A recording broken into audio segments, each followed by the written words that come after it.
All right, diving right in today.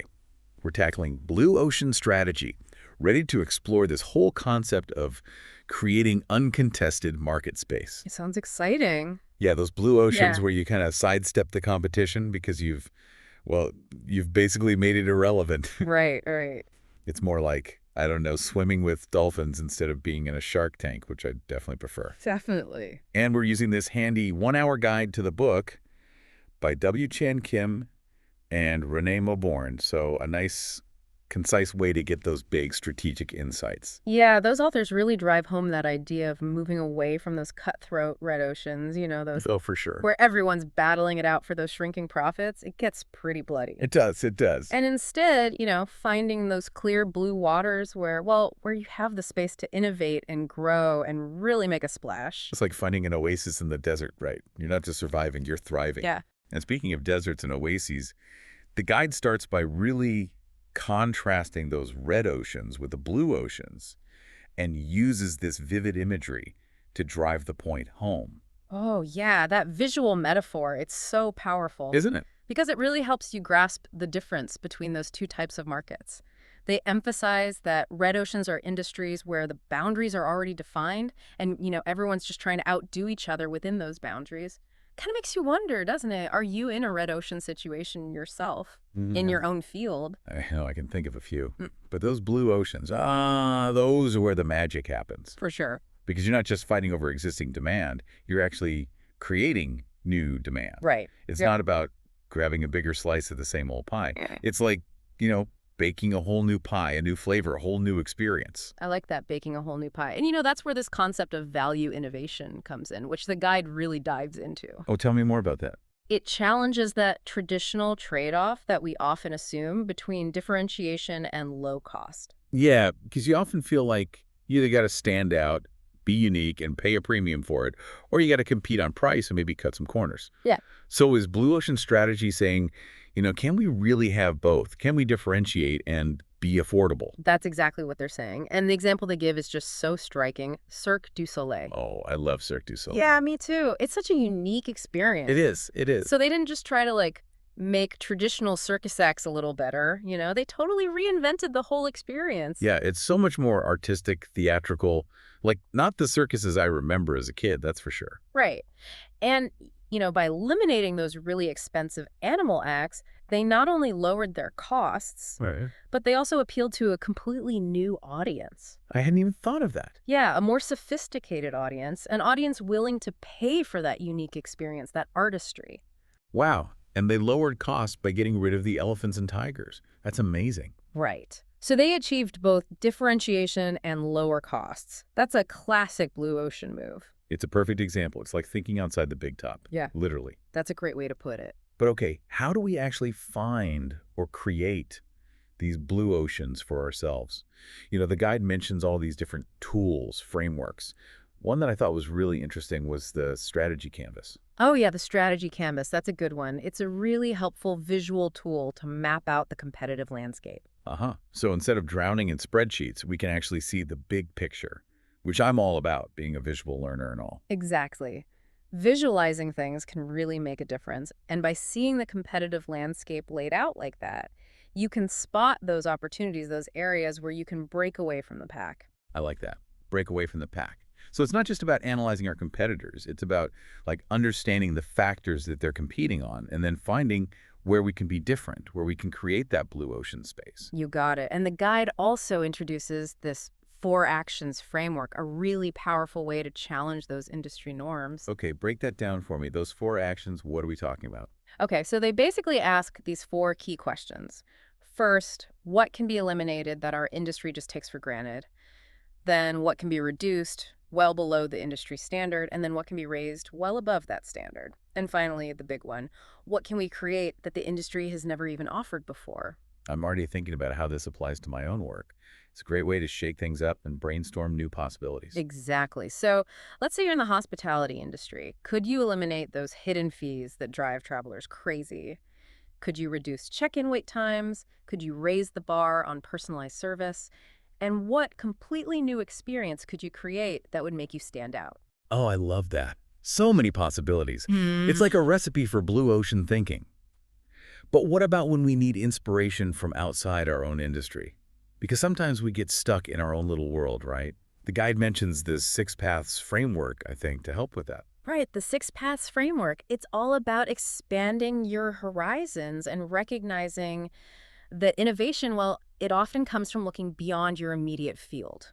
Yeah, that makes sense. Cross-pollination of ideas. Yeah. So instead of getting tunnel vision, we can look for inspiration in other industries, see what's working there, and think about how we can adapt it. Precisely. Think about Netflix. They didn't just improve DVD rentals, they completely revolutionized home entertainment by tapping into that whole online streaming trend. And they've kept innovating, haven't they? Becoming a major content producer as well. Exactly. They're always looking for those new blue oceans. Or think about Swatch. They took something super functional, a watch, and turned it into a fashion statement, drawing inspiration from the fashion industry to create a blue ocean. That's brilliant. So we can really learn from other industries, even ones that seem totally unrelated. I'm starting to see how all these frameworks can help us break free from those old red ocean assumptions. But I gotta admit, sometimes I get bogged down in the data, the spreadsheets, the analysis paralysis. Does blue ocean strategy address that at all? It definitely does. In fact, the guide kind of challenges that traditional focus on all that data-heavy planning, arguing that it can sometimes lead to just incremental improvements. It's all about those bold leaps, right? They really advocate for that visual strategy approach, which we talked about earlier. It's like sometimes we get so focused on the trees that we can't see the forest. Right. And that's where tools like the strategy canvas can be so helpful. It helps you visualize the market, the customer needs, the competition in a way that sparks that creativity. So you can see the whole landscape and spot those opportunities to differentiate, to create those blue oceans. Exactly. Speaking of seeing the forest, the guide brings up Southwest Airlines as a great example of successfully implementing a blue ocean strategy. What do they do? Well, they didn't try to offer more than other airlines, more amenities, more luxury. They actually offered less. Interesting. Yeah, they stripped away all those frills that other airlines thought were essential. No meals, no assigned seats. Now that you mention it, I actually prefer not having assigned seats on Southwest. Makes boarding so much faster. That's exactly what they were going for. And that faster turnaround time also meant lower costs for them. Win-win. Right. They focused on what customers really valued: low prices, reliability, and on-time flights. That's so smart. They created a blue ocean by defying those industry assumptions and focusing on the core needs of their target market. Exactly. And speaking of challenging assumptions, this next concept is super intriguing, and it really goes against a lot of traditional marketing wisdom: reaching non-customer. Okay, I'm all ears. Non-customers, you mean people who aren't even on our radar. That seems counterintuitive. Why would we target people who aren't even interested in our industry? It might seem counterintuitive, but think about it this way. If you're only focusing on your existing customers, you're limiting your growth potential. The guide breaks these non-customers down into 3 tiers. All right, I'm ready to hear about these tiers. Okay, so the first tier is what they call soon-to-be non-customers. These are people who are kind of on the edge of your market. Maybe they've tried your products or services a couple times. Okay, so like those casual wine drinkers who maybe find traditional wine culture intimidating. They're not totally against wine, but they're not fully embracing it either. Exactly. They're not quite customers yet, but they could be. So a company like Yellowtail comes in and creates a blue ocean by making wine more approachable, more fun, less stuffy. Yeah, they're not trying to steal customers from fancy wineries. They're creating new demand by appealing to those who are on the fence before. That's so smart. So what's the second tier? The second tier is the refusing non-customers. The refusing non-customers. Yeah. Interesting. Yeah, these are people who have made a conscious decision not to use your product or service. They might have considered it at some point, but ultimately decided it wasn't for them. So this is where maybe Southwest Airlines targeted those folks who couldn't afford to fly or found it too inconvenient. They created that low-cost, no-frills model that appealed to a whole new segment of travelers. You got it. It's like it opened up a whole new world of travel possibilities for people who had been excluded before. Okay, I'm really curious about this third tier now. This is where things get really interesting. Okay, lay it on me. The third tier is the unexplored non-customers. Unexplored. Wow, okay. Yeah, these are people who are completely outside your current market. They haven't even considered your industry's offering. That's hard to even wrap my head around. Do you have an example? Yeah. Because I'm having trouble picturing who these unexplored people could be. Think about Nintendo and the Wii. Oh, okay, okay. Before the Wii came along, video games, those consoles, they were mostly for hardcore gamers. But Nintendo, well, they saw an opportunity to reach a whole new audience. Families, right? Yes. Families, older adults, people who had never even touched a video game controller before. Yeah, they made it so intuitive, so fun, so easy to use that anyone could pick it up and play, regardless of their gaming experience. Exactly. And they turned gaming into this social interactive experience, something that families could do together. It was a game changer, literally. They created a massive blue ocean by tapping into this completely untapped market. And that's what reaching those unexplored non-customers can do. It can lead to explosive growth because you're essentially creating a whole new market. So it's not just about finding a niche within an existing market. It's about expanding the market itself. That's mind-blowing. It really is. It requires a whole shift in mindset, a willingness to challenge those assumptions about who your customer is and what they value. And to look beyond what's familiar, to embrace those uncharted territories. Exactly. It's an adventure. It is. But even with the most amazing blue ocean idea, we still have to execute, right? We can't just dream it, we have to do it. Does the guide address this at all? You know, how to actually turn these blue ocean dreams into reality? Absolutely. They emphasize that a great idea is only half the battle. To turn that vision into something real, something sustainable, you need a solid plan. And they introduce this concept called strategic sequence. Okay, strategic sequence. I'm ready to get strategic. Tell me more about it. All right, so the strategic sequence is basically a four-step process that helps you take your blue ocean idea from dream to reality. And it all starts with buyer utility. Okay, buyer utility, making sure that our offering actually delivers value, that it solves a problem for our target customers. Exactly. But it doesn't stop there. The next step is price. Oh yes, price, the eternal struggle. Too high and you scare people away, too low and you're not profitable. It's always a balancing act. It is. It is. And the guide introduces this concept called the price corridors of the mass, this tool to help you find that sweet spot where your pricing is attractive to a large market, but also profitable for you. Interesting. So it's about finding that optimal price point that maximizes both appeal and profitability. What's next in the sequence? Next is cost. Can you actually deliver that exceptional value at a price that works for you, that allows you to be profitable? Right, because it's great to have a killer product at a great price, but if it costs a fortune to produce, it's not going to work. Exactly. This step involves eliminating any unnecessary costs, streamlining operations, finding creative ways to keep your cost structure lean without compromising on quality. So it's not just about cutting corners, it's about finding those smart efficiencies, doing more with less. Yeah, finding those ways to be both effective and efficient. And finally, the last step in the strategic sequence is adoption. Adoption. Okay, so this is about making sure people actually use our product or service, that they embrace it, that it becomes part of their lives. Exactly. Will your target market actually embrace this new offering? Are there any hurdles you need to overcome to make sure that happens? It's about anticipating those challenges and having a plan to address them. This is where marketing comes into play, right? Mm. Telling the story, educating people about the benefits, addressing any concerns they might have, maybe even offering incentives for early adopters. Exactly. And the guide actually uses the Nintendo Wii as an example here. Remember how they nailed buyer utility with that intuitive interface? They priced it for mass appeal, kept costs low with simpler technology, and they really anticipated those adoption hurdles by positioning the Wii as something family-friendly, something fun for everyone. It's a great reminder that a successful blue ocean strategy requires careful planning and execution at every stage. It's not just about the big idea, it's about all the details that bring that idea to life. Well said. But even with the best plan in place, we're still bound to encounter some challenges along the way, right? Especially when it comes to implementing these big changes within an organization. People can be resistant to change, resources can be limited, and then there's the whole world of office politics to navigate. Oh, I know that feeling. Change can be tough, especially in large organizations.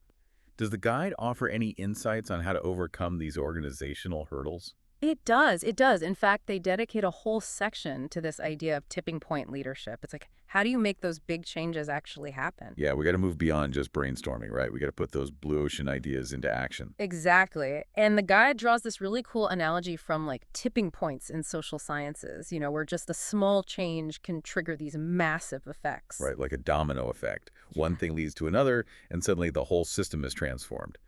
But how does that apply to, like, a real company trying to actually implement a blue ocean strategy? It's not about some big top-down mandate where everyone has to change overnight. That never really works. Oh yeah, that just creates resistance and resentment. Right. It's more about finding these specific leverage points. Leverage points, okay. Yeah, like specific people, processes, perceptions, things like that, that can kind of cascade change throughout the organization. So it's less about brute force and more about like strategic finesse. I like that. It's about finding those pressure points that can really make a difference. Exactly. And the guide outlines these 4 key hurdles that organizations usually have to overcome when they're trying to make that blue ocean shift.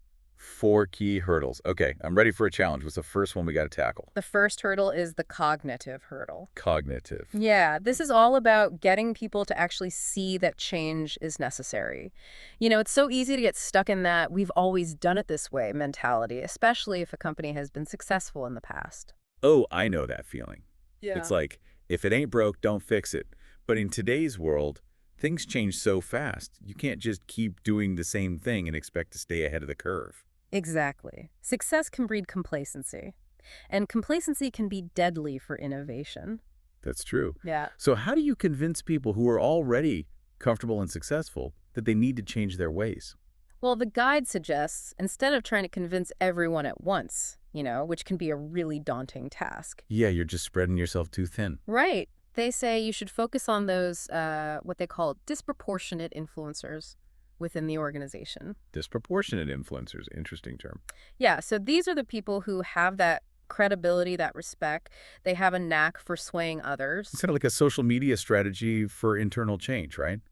You identify those key influencers and then you get them on board and they help spread the message. Exactly. But instead of just bombarding them with data and reports, which can be really dry and boring, Yeah, nobody likes a data dump. the guide suggests giving them a first-hand experience of the problem. Uh-huh. Make it real. Make it visceral. Yeah.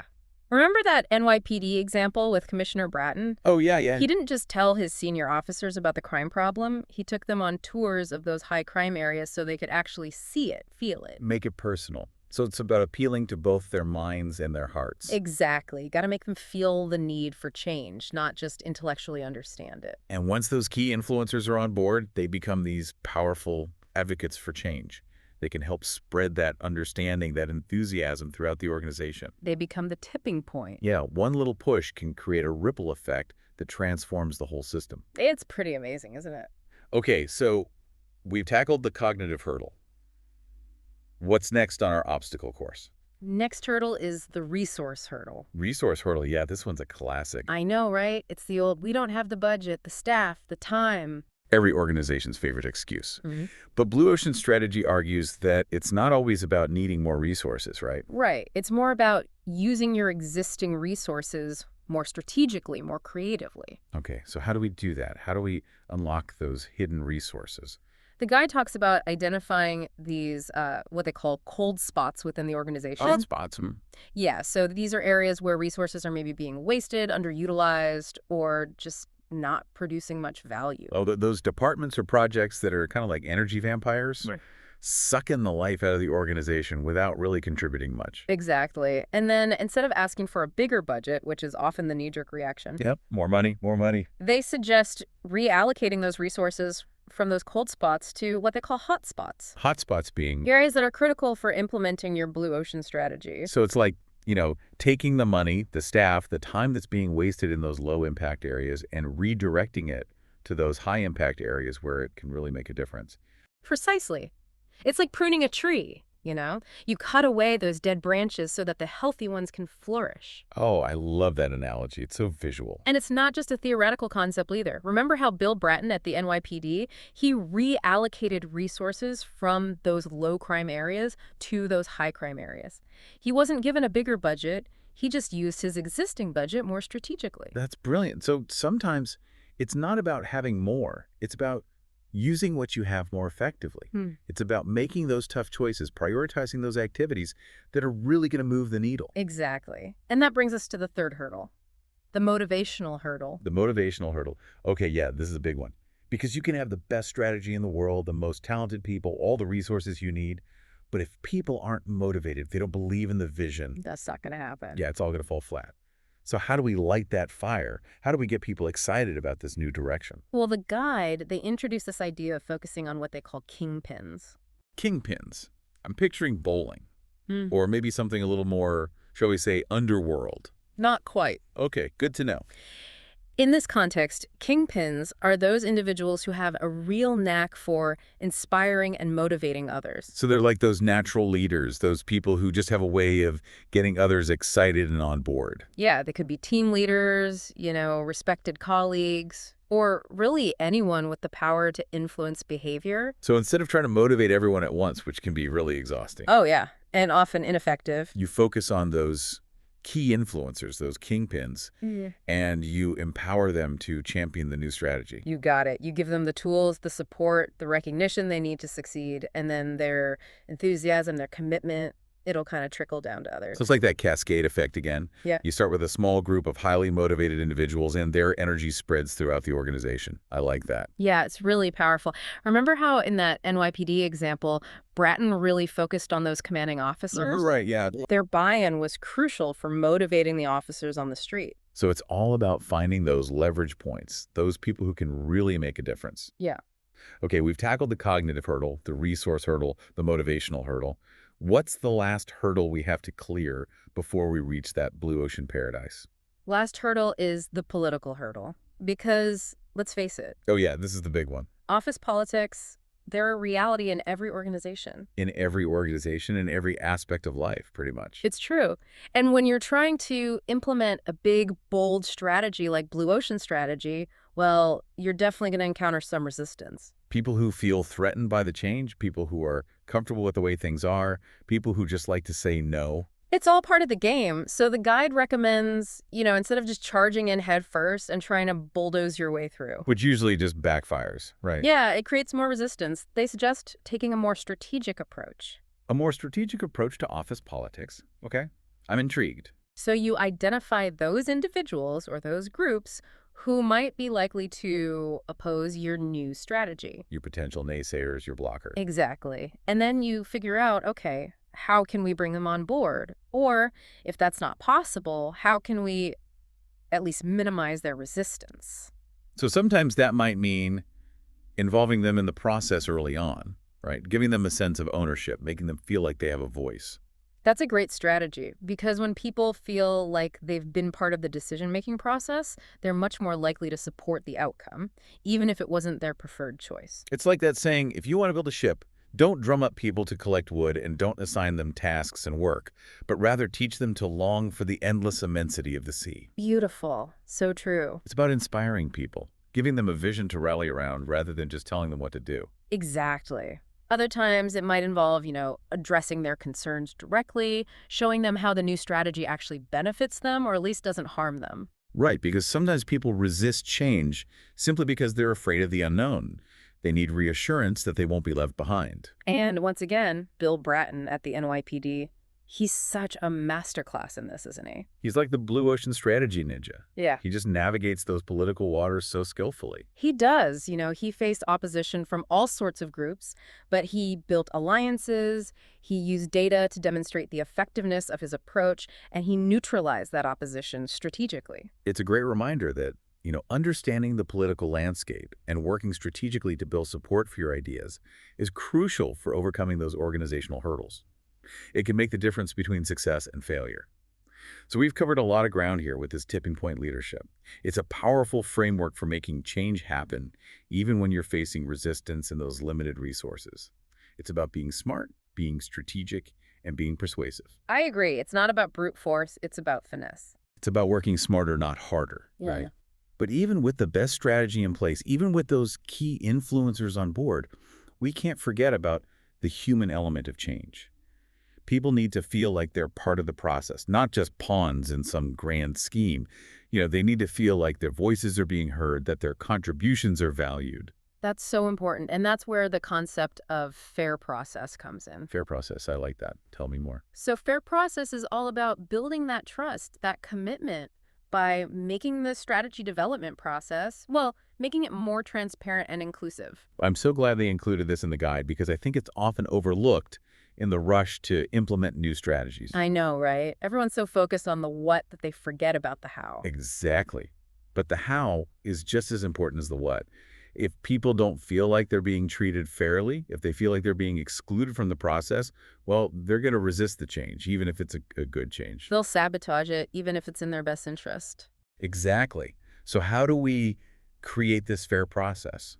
How do we make sure that everyone feels like they're part of the journey? The guide outlines these 3 key principles of fair process. 3 key principles. Okay, I'm ready. First, you have engagement. Engagement, so making sure that people are actively involved in the process, that their opinions are being heard, that their ideas are being considered. Exactly. It's not just about telling people what to do. It's about involving them in the why and the how. Yeah, it's about giving them a seat at the table, making them feel like they're part of the team. Exactly. And then you have explanation. Explanation. So this is about being transparent about the decision-making process, right? Explaining the rationale behind the decisions, even if those decisions aren't popular with everyone. Exactly. Even if some people disagree with the decision, if they at least understand why it was made, they're more likely to accept it. It's about building trust and respect, even when there's disagreement. Exactly. And then the last principle is expectation clarity.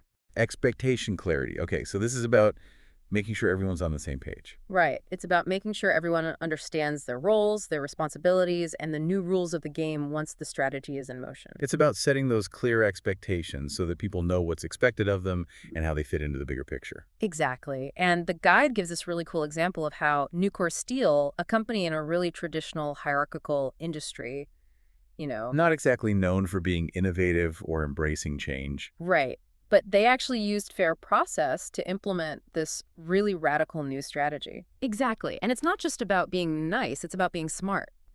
When people feel like they're being treated fairly, when they feel like their voices are being heard, they're much more likely to be engaged, motivated, and committed to the success of the strategy. It makes perfect sense. It's about tapping into that human potential, that desire to contribute, to make a difference. And that brings us to another important piece of the puzzle. The alignment of those 3 key propositions: value, profit, and people. We touched on this earlier, but it's worth revisiting because it's so crucial for creating a truly sustainable blue ocean strategy. Yeah, absolutely. You can't just focus on 1 or 2 of those propositions. You got to have all 3 in balance. So we've talked a lot about the value proposition, which is all about delivering that exceptional value to customers, and the profit proposition, which is about making sure that your business is actually making money. But what about the people proposition? What does that entail? The people proposition, it's about recognizing that your employees are your most valuable asset. Without them, nothing gets done, right? Right. And it's about creating a work environment where they feel valued, respected, and empowered to do their best work. It's about giving them the tools, the support, the freedom they need to thrive. Exactly. And it's about aligning their individual goals and aspirations with the goals of the organization. So it's a win-win situation, right? Mhm. The company succeeds and the employees feel fulfilled and valued. Exactly. But it's one thing to talk about it. It's another thing to actually do it. Yeah, putting it into practice can be challenging. Are there any companies out there who are actually doing this well? There are. Think about Apple, for example. They're known for those innovative products, right? Yeah, Apple, the kings of cool. They're also incredibly profitable. That's for sure. And they have this really unique, albeit demanding, employee culture. Yeah, they're definitely not for everyone, but they seem to attract and retain some of the most talented people in the world. They do. And it's because they've figured out how to align those 3 propositions. They deliver exceptional value to customers, they're highly profitable, and they create a work environment that, while it's not for everyone, it really appeals to a certain type of person. It's about finding that fit, right? Yeah. Matching the right people with the right culture. Exactly. And it's not just about tech companies like Apple either. Think about the Ritz-Carlton. Oh, the Ritz-Carlton, the epitome of luxury and service. Exactly. They've built this reputation for exceptional service, they have premium pricing, and they have a culture that empowers employees to go above and beyond for their guests. They really walk the talk when it comes to customer service. They do. And that's because they've nailed that alignment of value, profit, and people. They've created a system where all 3 elements work together harmoniously. I'm starting to see how all these pieces fit together. The tipping point leadership, the fair process, the alignment of value, profit, and people. They're not just separate concepts. They're all part of this holistic approach to creating a thriving, sustainable organization.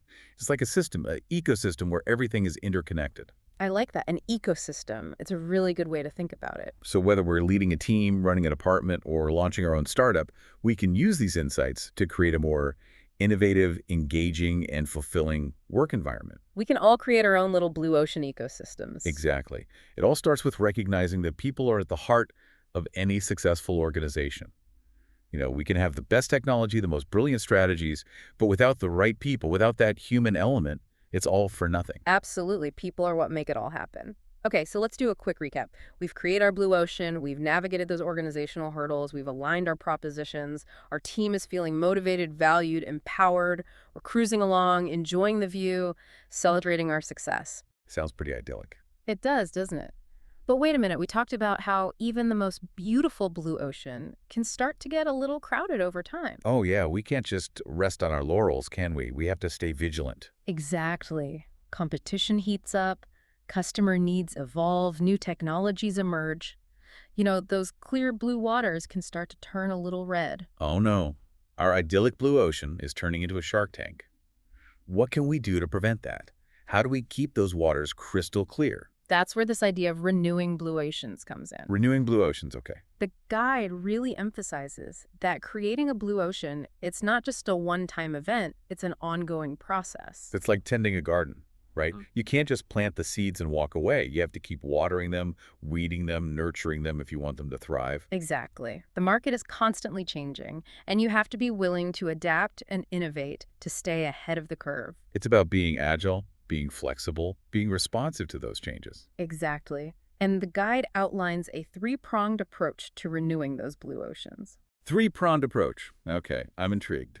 What are those three prongs? All right, so the first prong is continuous value innovation. Continuous value innovation. So it's about always looking for ways to improve our offering to deliver even more value to customers. You got it. You can't just rest on your past successes. You have to keep pushing the boundaries, keep innovating, keep finding new ways to delight your customers.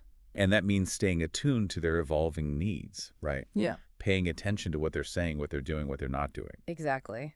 And it means keeping an eye on those emerging trends, being aware of what's happening in the world and technology and society, and seeing how those trends might impact your business. It's about being curious, being observant, and being willing to experiment. Exactly. And then the second prong is strategic reassessment. Strategic reassessment. So this is about taking a step back, looking at the big picture, and asking ourselves, are we still on track? Yeah, you need to periodically evaluate the current state of your blue ocean. Has the competition heated up? Have customer needs shifted? Do you need to tweak your business model? It's like checking your compass and making sure you're still heading in the right direction. It's so easy to get caught up in the day-to-day whirlwind and lose sight of the bigger picture. We need those moments of reflection, those opportunities to pause and assess our progress. We do. And that strategy canvas that we talked about earlier. Oh yeah, that visual tool for mapping out the competitive landscape. It can be really helpful for this strategic reassessment process. By revisiting that canvas, you can identify those areas where you might need to adjust your course. So it's not just a one-time tool, it's Yeah. something that we can use throughout the life cycle of our blue ocean strategy. Exactly. It's a living document. It evolves as your business evolves. Okay, so we've got continuous value innovation, we've got strategic reassessment. What's the third prong? The third prong is engaging stakeholders. Engaging stakeholders. So this is about getting everyone on board, right? It's about recognizing that you don't have all the answers. Yeah, nobody has a monopoly on good ideas. Right. Your employees, your customers, your partners, they all have valuable perspectives that can help you stay ahead of the game. So it's about creating that culture of collaboration, of feedback, where everyone feels empowered to contribute to the renewal process. It's Yeah. about tapping into that collective wisdom. Exactly. And the guide gives some really inspiring examples of how companies have successfully renewed their blue oceans. Oh, I love those real-world examples. They Yeah. make it all so much more tangible. So who are we talking about? Remember IBM? IBM, yeah, the grand old lady of tech. They were once the king of hardware, but they saw the writing on the wall. Yeah, the world was moving to software to services. Exactly. And they made that shift, they adapted, and they're still a major player today. That's amazing. So it's about having that foresight, that willingness to change, even when you're at the top of your game. It is. And then there's Netflix, another great example. They started as a DVD rental company. Yeah, back in the days of those little red envelopes. Right. And they transform themselves into a streaming giant. They're constantly evolving, constantly adapting to meet those changing customer demands. They're like the chameleons of the entertainment industry. They are. And those are just two examples. There are countless others. It's inspiring to see how companies can adapt and thrive in a constantly changing market. It's all about being proactive, being innovative, and being customer-centric. Couldn't have said it better myself. So we've explored how to create blue oceans, overcome those organizational hurdles, align our propositions, and even renew those blue oceans when the waters start to get a little choppy. But before we wrap up this deep dive, there's one final, very important chapter in the guide that we need to discuss: avoiding red ocean traps. Ah, yes. This is where we talk about the dangers of success and how easy it can be to slip back into those old competitive habits. It's like those sirens calling you back to the rocks. I'm getting a little nervous now. What are these red ocean traps, and how do we avoid them? Well, the guide outlines some of the most common traps that can lure you back into those bloody red water. Okay, let's hear them. Forewarned is forearmed. The first trap is the competitive focus trap. Competitive focus trap. This is where you become so fixated on what your rivals are doing that you lose sight of your own unique value proposition. It's like being so busy looking over your shoulder that you forget where you're going. Exactly. You Yeah. get so caught up in trying to beat the competition that you forget about creating something truly unique and valuable. It's a recipe for mediocrity, isn't it? You're just copying what everyone else is doing instead of charting your own course. Exactly. And then there's the incremental improvement trap. Incremental improvement trap. Okay. This is where you get stuck making these small, incremental changes to your existing offerings instead of pursuing those bold, game-changing innovations. It's like, rearranging the deck chairs on the Titanic. You're making small improvements, but you're still heading for disaster. That's a great analogy. You're so focused on optimizing the existing model that you miss those opportunities to create something completely new. It's about having that beginner's mind, that willingness to question everything and start from scratch. Exactly. And then there's the market share trap. Market share trap. This is where you become obsessed with capturing market share, being number one, even if it means sacrificing profitability or innovation. It's like winning a battle but losing the war. Right. You might have the biggest slice of the pie, but if the pie is shrinking, everyone loses. Exactly. And then the last trap is the industry definition trap. Industry definition trap. This is where you let the traditional boundaries of your industry limit your thinking and prevent you from exploring those new possibilities. It's like staying in your lane, even if there's a whole open highway out there. So how do we avoid falling into these traps? Yeah. The guide must offer some advice, right? Let's. Because I'm feeling a little vulnerable right now. I can see how easy it would be to get sucked into those old ways of thinking. I know, they're so seductive, aren't they? But the guide does offer some practical strategies for staying on course, for keeping those blue ocean waters clear. Okay, I'm ready for some navigational tips. What's the first strategy? First and foremost, it's about staying customer-centric. Customer-centric. So always focusing on delivering value to your customers, not just on beating the competition. Exactly. It's about keeping your eye on the prize. Happy, loyal customers. Because at the end of the day, that's what matters, right? Absolutely. Satisfied customers lead to a thriving business. What's the next strategy? The next strategy is fostering a culture of innovation. A culture of innovation. I like that. So it's not just about having one brilliant idea. It's about creating an environment where innovation thrives, where people feel safe to experiment, to take risks, to fail and learn from those failures. Exactly. It's about celebrating those what-if questions, rewarding those who are willing to challenge the status quo. Because without that constant innovation, you're going to stagnate. Right. You're going to fall behind. Exactly. Innovation is the lifeblood of any blue ocean strategy. What's the next strategy? Let's see. We've got customer centricity. We've got innovation. What else do we need to stay on course? We need to think long term. Long term, yeah, that's so important. So many businesses get caught up in the short term, quarterly earnings, shareholder pressure. Yeah, it's all about those immediate results. But building a sustainable blue ocean requires a long-term vision, right? It's about creating something that's going to last, something that's going to be resilient in the face of change. Exactly. It's about playing the long game, not just chasing those quick wins. What's the next strategy? Let's see, we've got customer centricity, innovation, long-term thinking. What else can help us avoid those red ocean traps? We need to challenge those industry norms. Challenge those industry norms. Yeah, don't be afraid to be a disruptor, to shake things up a bit. Exactly. Question those assumptions, think outside the box, and be willing to break the mold. Because sometimes the best way to create a blue ocean is to do something that's never been done before. Exactly. And that brings us to the final strategy. Monitor and adapt continuously. Monitor and adapt continuously. So it's not enough to just create a blue ocean and then sit back and relax, right? Yeah.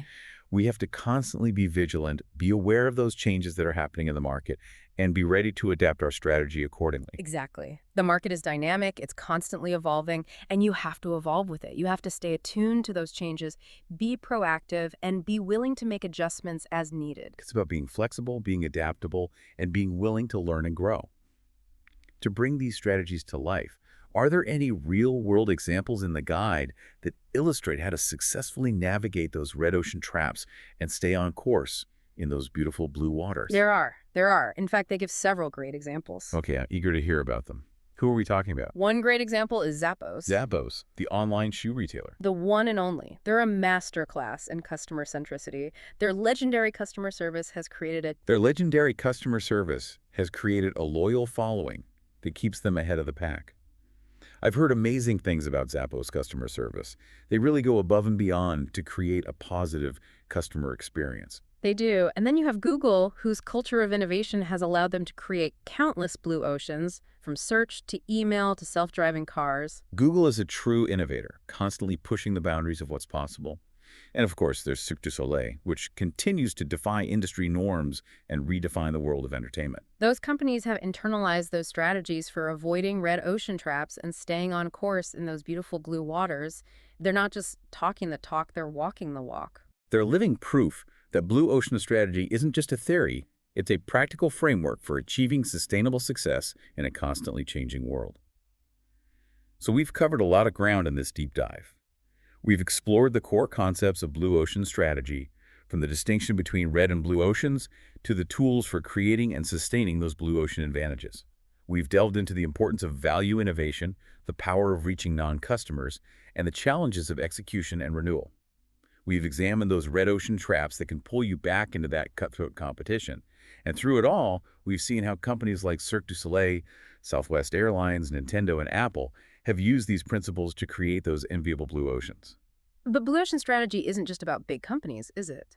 These principles can be applied to any business, any industry, even to our personal lives. That's what I find so fascinating about blue ocean strategy. It's not just a business book. It's a framework for thinking differently about any challenge we face. If we connect this to the bigger picture, it's about shifting our mindset from competition to creation, from fighting over scraps to discovering those vast, uncharted territories where we can truly thrive. It's about moving from that scarcity mindset to an abundance mindset, right? Believing that there are enough opportunities for everyone to succeed and that we don't have to constantly fight each other for a piece of the pie. It's about recognizing that we can all win, that collaboration can be more powerful than competition. Exactly. And it starts with asking those empowering what-if questions. What if we could eliminate this industry standard? What if we could create a new offering that no one has even imagined yet? What if we could reach a whole new market of customers who have been overlooked or underserved? Those questions can be incredibly powerful, can't they? They open up possibilities that we might have never considered before. Absolutely. And it's about challenging those assumptions that we often take for granted. Because sometimes the biggest obstacle to innovation is our own thinking. We get so caught up in the way things have always been done that we forget to ask why. We forget to be curious, Yeah. to be open to new possibilities. Exactly. So before we wrap up this deep dive, let's recap some of those key takeaways, those nuggets of wisdom that we can apply to our own lives and work. Where should we start? Let's start with the foundation, that distinction between red oceans and blue oceans. Red oceans are those crowded, competitive markets where everyone's fighting for the same customers. Blue oceans are those uncontested market spaces where you can innovate and grow without that constant battle. And the key to creating those blue oceans is value innovation, right? Finding ways to deliver exceptional value to customers while also lowering costs. It's not about choosing between being different or being cheap. It's about being both. Exactly. And remember, don't be afraid to challenge those industry norms. Ask those what if questions and look beyond your immediate industry for inspiration. Innovation often comes from unexpected places. And don't forget the power of reaching those non-customers, those individuals who have been overlooked or underserved by the existing market. They hold the potential for explosive growth. So much potential waiting to be unlocked. Now, once you've identified your blue ocean, it's all about execution. And that's where the strategic sequence comes in, right? Yeah. Buyer utility, price, cost, and adoption. Get those elements right, and you'll be well on your way to creating a sustainable blue ocean. But as we've discussed, creating a blue ocean isn't a one-time event. It's an ongoing process of innovation, adaptation, and renewal. We have to stay customer-centric, foster innovation, think long-term, challenge those norms, and monitor and adapt continuously. And most importantly, avoid those red ocean traps that can pull you back into that cutthroat competition. Complacency is the enemy of innovation. So as we wrap up this deep dive into blue ocean strategy, I want to leave our listeners with a final thought-provoking question. Where can you create a blue ocean? It might be in your business, in your career, or even in your personal life. Where do you see opportunities to break free from the pack, to create something new and valuable, and to chart your own course to success? We encourage you to explore the full book, Blue Ocean Strategy, for even deeper insights and practical tools. But even more importantly, start asking those what-if questions, challenge those assumptions, and start creating your own blue ocean today. The world is waiting for your unique contribution. Thank you for joining us on this deep dive into blue ocean strategy. We hope you found it insightful, inspiring, and empowering. And remember, the blue ocean is out there waiting for you to discover it.